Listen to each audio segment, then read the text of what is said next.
Peace. Hello, loves. Thank you so much for being here. I am here to talk about the September Resonance Apothecary box and to talk a little bit about my plant medicine inspiration for this month.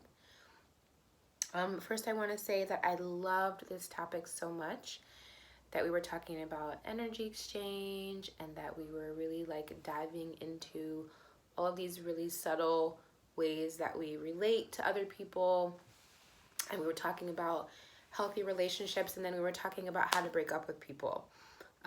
Is for sure one of my favorite topics, and I wanted to give you all some plant medicine allies to support you in that work. So the blend that I made for this month is called Letting Go. It's actually not one that's available on my store. I had made it as a back when I first started Resonance, I would do a lot of custom work. So if people would do a session with me and they would tell me what they were working on, I would also include making a custom blend just for them. And it would be based on what I think they need. Obviously, many of those formulas stayed. They became part of my product line, but some of them didn't for whatever reason. Maybe because, whatever the case may be. But there were still many different blends that I made that you all may not see on the store. There was one that was called Clairvoyance. There was one that was called Follow Your Bliss. And there were just many other formulas that made an appearance and then didn't stay around for some reason. So the formula for Letting Go was the one that I made for you all. And again, just a refresher, sometimes when you all get the kits, the boxes for the month, they do not have a specific label with a name on it. It'll always have a resonance label on it, of course, and hopefully it'll always have either a spiritual oil label or spiritual bath label or a holy water label, but it might not have the specific name label. And the reason that is because many of these blends, like I said, are custom blends, and they are not blends that are existing in the product line. So I'm making things for you all that are custom. So just to help you understand sometimes why there's sometimes things that have labels and sometimes there's things that do not. So the blend for Letting Go, one of the primary ingredients in it, so it's a subtle blend. I think that's partly why I didn't keep it. I like the blends that have a lot of, they have a strong personality. Letting Go is a much more subtle blend, and believe me, it's not because the oils in it are any less important or anything like that. It just happens to have a subtler kind of, way about it. One of the most important ingredients in it is hyssop. And I love this so much because this is the blend. This is what is in the blend. And at the same time, when I recently did the facilitating for the channeling for my channeling teacher, my mediumship teacher, Pamela Erlin, who's been a guest on our school, we did I facilitated a channeling with her where she channeled Isis, and Isis mentioned hyssop. One of the questions I asked Isis was, are there any particular plant medicines that you recommend working with? And she said hyssop. So I was so thrilled to get that confirmation from Isis around the timing of this blend and how important this blend is in terms of purification and letting go. Some of the other things that are in it are bergamot. Bergamot for me is a big one when it comes to confidence, feeling confident about things. It also has rosemary, which is a plant that's kind of universally used for purification and for clearing.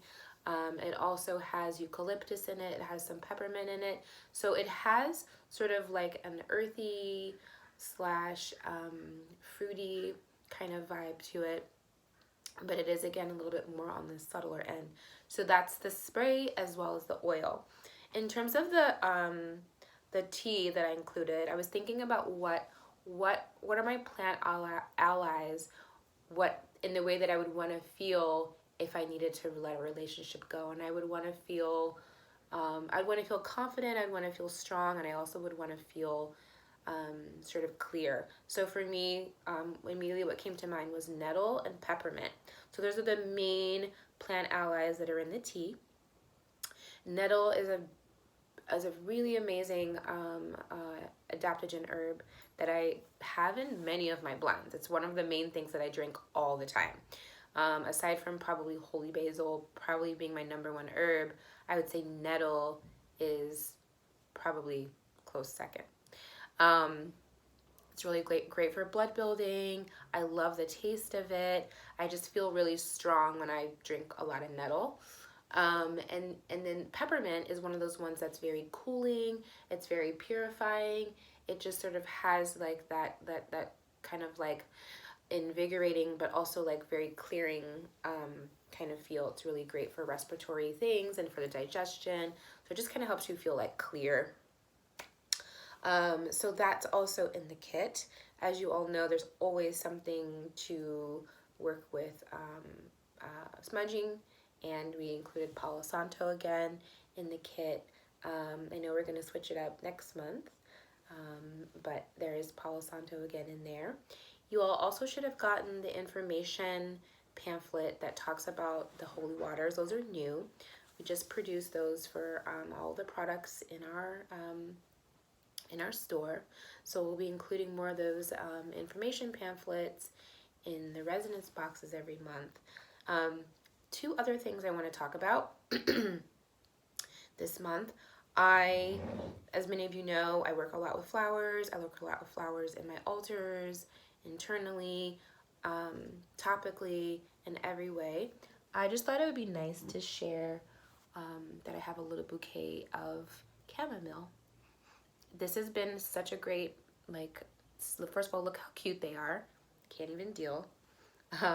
And they're just so sweet to have around. I have them in the kitchen. What I'm going to do with these shortly is to make some more Agua de Florida water. It's one of the main ingredients that I have in the Florida water. And I was able to get these. I wish I could say that I just picked them from like a field somewhere, but I was able to get them at my local Trader Joe's. So that's just something to consider. People often ask me where you get your flowers from. I do get a lot of flowers from Trader Joe's and other local grocery stores like Whole Foods and things like that. But Whole Foods tends to be kind of limited in their selection, and I like the selection that Trader Joe's had, and I asked them about it, and they get fresh flowers every day. So that's just something to think about. The other thing that I wanted to share was fire cider. Now, if you're not familiar with fire cider, it is an old folk remedy, and I've been making fire cider for a couple of years now.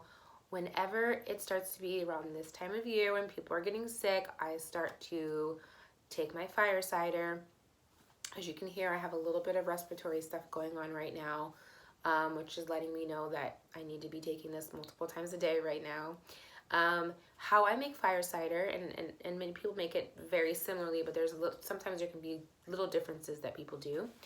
The base is apple cider vinegar. So what's cool about that is that it maintains its, it preserves it.